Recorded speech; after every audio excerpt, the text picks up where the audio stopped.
What is going on, guys, and welcome to this Call of Duty 4 Modern Warfare Remastered video where I'll be talking about the MP44 gun and what class setup I use for it.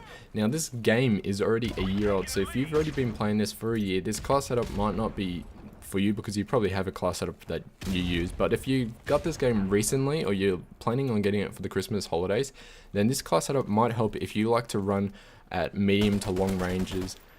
Combat style. Now, what I'm going to quickly say is this gun is not, and I mean it's not good at long range only. It's not entirely good at short range. So if you're looking for the medium to just the long range style, and I mean just long range, it's not going to be good at very long range. But you're looking at the medium range combat style, then this gun is going to be perfect for you, and this is going to be a great class setup for you to use. So in terms of class setup, I'm running the MP44 with my secondary gun as a Commander Desert Eagle. Now, the Commander Desert Eagle, this is the golden version, so I do have this unlocked permanently, just so when I prestige I get the Desert Eagle instantly. In terms of the equipment I'm using, I'm running with the stun grenade, simply because flash grenade actually takes a little bit longer to throw and a little bit longer to pull out.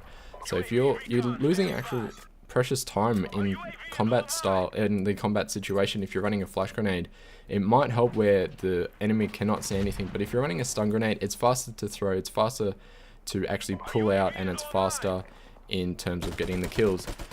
For the other equipment, I'm running frag because you can only run that in this game. In terms of perk 1, I'm running frag ×3, and this is very helpful if you want to pretty much grenade toss a certain area, if you want to grenade toss multiple areas. So on domination, where maybe they're spawning in different locations, this is going to be perfect. Or maybe if you only got a hit marker with the first grenade, then the second and third grenade might be helpful in that situation.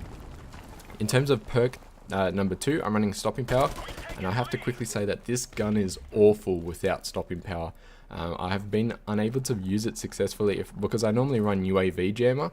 So I haven't been able to quite run it with UAV jammer because the hit markers I get and the amount of bullets I have to put into players, or into the enemy, is quite significant compared to just running stopping power. So to combat that, stopping power will be pretty much preferred method of this perk 2 class. In terms of perk 3, I'm running deep impact just for the shooting through the walls or any other situations. But as you saw, I've got the helicopter, but I haven't called it out. I want to quickly talk about this.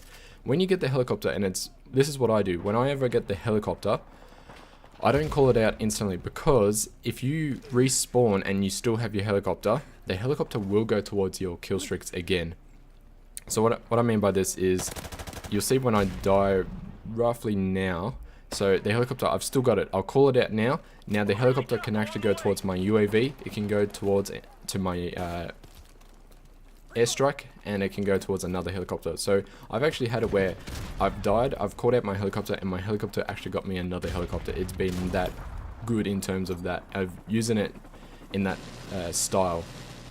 So this gun, since this video is about the class setup, this gun is amazing at medium to long range.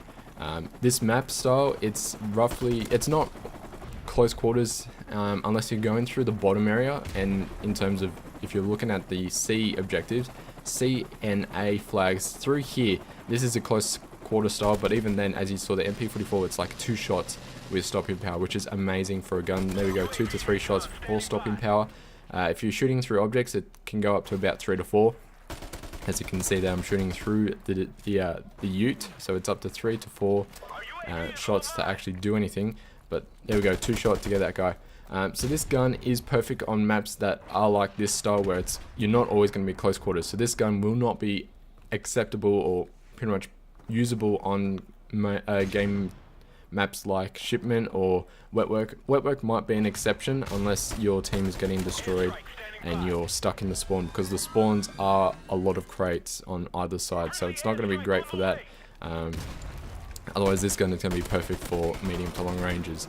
Now, in terms of actually shooting the gun, you have to be careful that this gun does carry recoil. And what I mean is, if you're getting shot at while you're shooting someone, your gun is going to be unstable. You're going to have to readjust your gun to either the enemy head or the enemy body, and then it's just going to be useless. So that's why I tend to not use this gun a lot, because majority of the maps I play on are close quarters. So Vacant is a good example of close quarters because the actual buildings themselves are close quarters, unless you're looking down that long corridor in either the factory area or in C flag. Otherwise, this gun will be acceptable elsewhere. I usually normally run with the M4 carbine, and I will have a video on that because to me, I'm going to say the M4 carbine is the best gun in the game. It is a gun you can get out pretty much the lowest levels, so it's going to be a great gun to use. I run it with red dot. Sometimes I run it with suppressor, but I mainly run red dot and UAV jammer on the M4 carbine, but that's going to be for another video. As you can see here, I've pretty much destroyed the enemy team. We're 70 to 61, so it's a close match, but you're going to see my KD. I've pretty much carried. I had a few guys on my team who were running shotguns and were causing a lot of the deaths because the shotguns are close range. But as we get close to the end of the match, I'm just chucking out flashes, or stuns, sorry, and chucking out frags to shoot people. There is a guy up there that I was shooting through the wall, but unfortunately I couldn't get him, and I think that will be the end of the game. There you go. See, that's a perfect example of when the recoil is terrible when I'm getting shot at. But that is 75 to 72, very close match, but I think in terms of our KD, it is actually quite good. I'm sorry that this video was starting to ramble on. I started to pretty much not think of anything else to say. I pretty much ran out of words to say about this gun. But there you go, 31 kills and 12 deaths I think it says. So if you guys enjoyed this video, please sub and like, and I'll see you next time.